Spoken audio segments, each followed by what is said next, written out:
It's the 23rd of January 2021. Let's rewind a little. 10 months ago, New York-based Foreign Affairs magazine predicted a catastrophe for India. 4 months later, the Boston Review called India's Wuhan virus response a quote-unquote humanitarian disaster.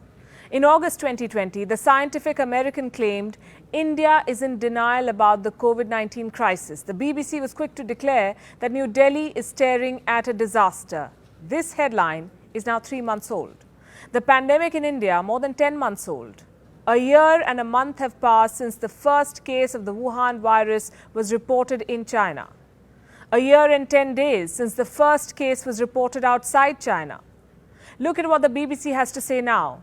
The UK reports a record 1,564 daily deaths. A further 1,564 people have died in the UK within 28 days of a positive COVID test, the biggest figure reported in a single day since the pandemic began. The CNN reports that UK hospitals look like a war zone. And just so that you know, hospitals in the US are not keeping too well either.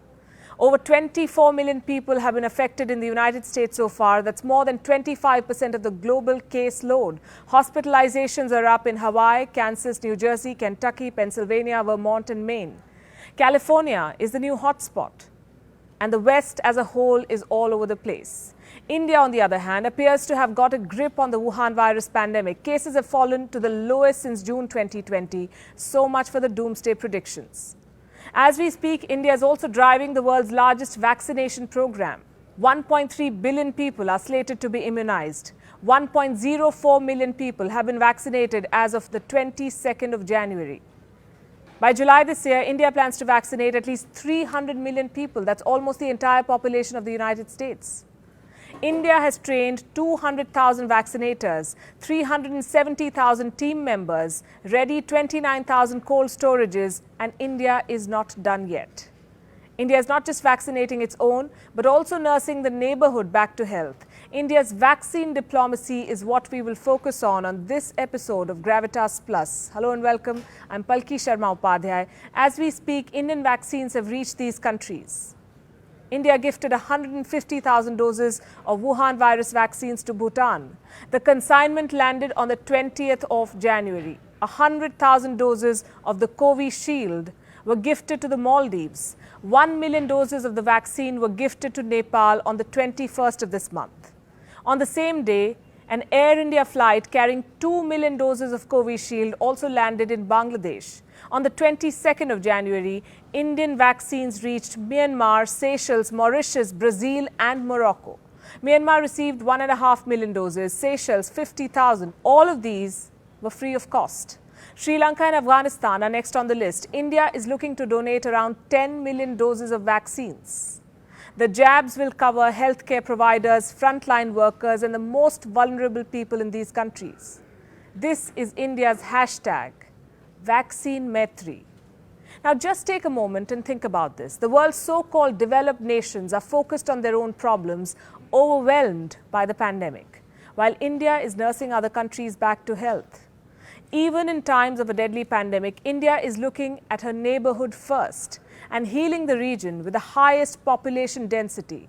The demand for India's vaccines, however, goes beyond SAARC and beyond the subcontinent.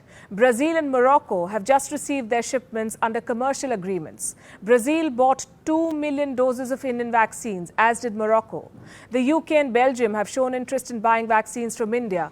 Dominica has sent an SOS letter to the Prime Minister of India, Narendra Modi. Prime Minister Roosevelt Skerrit wrote, "I request with great humility and respect that you assist us by donating the doses we need to make our population safe, optimally 70,000 first and second doses." Other developing nations like South Africa, Kenya and Nigeria are looking forward to Indian vaccines, as are many West Asian countries, including Saudi Arabia and the United Arab Emirates. Why is the world interested in Indian vaccines? A, they're cost effective and B, they're safe. The Moderna vaccine, for example, is expected to cost around $30, Sputnik V around $10. Now compare this to Covishield from India, approximately $6. Did you know India is home to the largest number of US FDA-approved vaccine manufacturing plants? Indian firms have a reputation for top-notch standards. If you watch WION, you would know this by now. India is known as the world's pharmacy. Vaccine developers from around the world have been tying up with Indian plants since the beginning of the pandemic. These are some of India's renowned vaccine manufacturers. India's pharma sector caters to 50% of the global vaccine demand, 40% of the generic demand in the United States, and 25% of all medicines in the UK. Indian drugs are exported to more than 170 countries globally. India is also home to the world's largest vaccine manufacturer, the Serum Institute of India. It produces 1.5 billion doses of vaccines every year. The UK's GlaxoSmithKline, in comparison, manufactures 0.69 billion doses. Sanofi from France manufactures 1 billion doses. America's Merck and Johnson & Johnson produce less than 0.2 billion doses every year. The Serum Institute of India is currently manufacturing the Oxford AstraZeneca Covishield vaccine. It will also supply 200 million doses of vaccines to the COVAX Alliance to distribute vaccines to poorer countries.